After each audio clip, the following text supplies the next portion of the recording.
নির্যাতিত নিষ্পেষিত কিন্তু আমরা সবসময় হই। আওয়ামী লীগের আমলে হয়েছে, এই সরকার আমলেও লাঞ্ছিত হয়েছে, হচ্ছে তো। কিন্তু এই সরকারের পরিবর্তনের যদি ইন্ডিভিজুয়াল ক্যারেক্টারকে মূল্যায়ন করেন, তাহলে আমাদেরকে মূল্যায়ন করতে আমাদের সেই স্যাক্রিফাইস এবং ধারাবাহিক লড়াই আছে।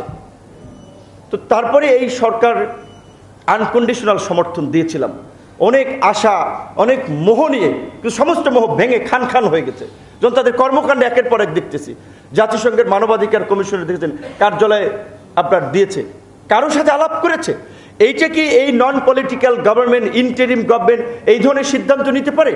এখন মার্কিন যুক্তরাষ্ট্রের সাথে টেরিফ আপনার আলোচনায় সেখানে তারা বলছে যে তারা আপনার প্রকাশ করা যাবে না এমন কিছু শর্ত দিয়েছে, সেই শর্ত পালন করে আপনার এই শার্ট প্যান্ট বেচা অর্থনীতি ঠিক রাখতে তাদের পালন করা লাগবে। কারণ বাংলাদেশটাকে ওই শার্ট প্যান্ট বেচা অর্থনীতির উপরেই শুধুমাত্র ব্যাকবোন দাঁড় করিয়েছেন, বিকল্প নাই। কাজে এখন যদি আমেরিকা এই টেরিফ সমঝোতায় না পৌঁছাতে পারে, অর্থনীতি একটা ভয়াবহ কলাপস করবে, বেকারত্ব বাড়বে, নৈরাজ্য তৈরি হবে। কারণ গার্মেন্টসের 40-45 লক্ষ কিন্তু আপনার মানুষ আছে।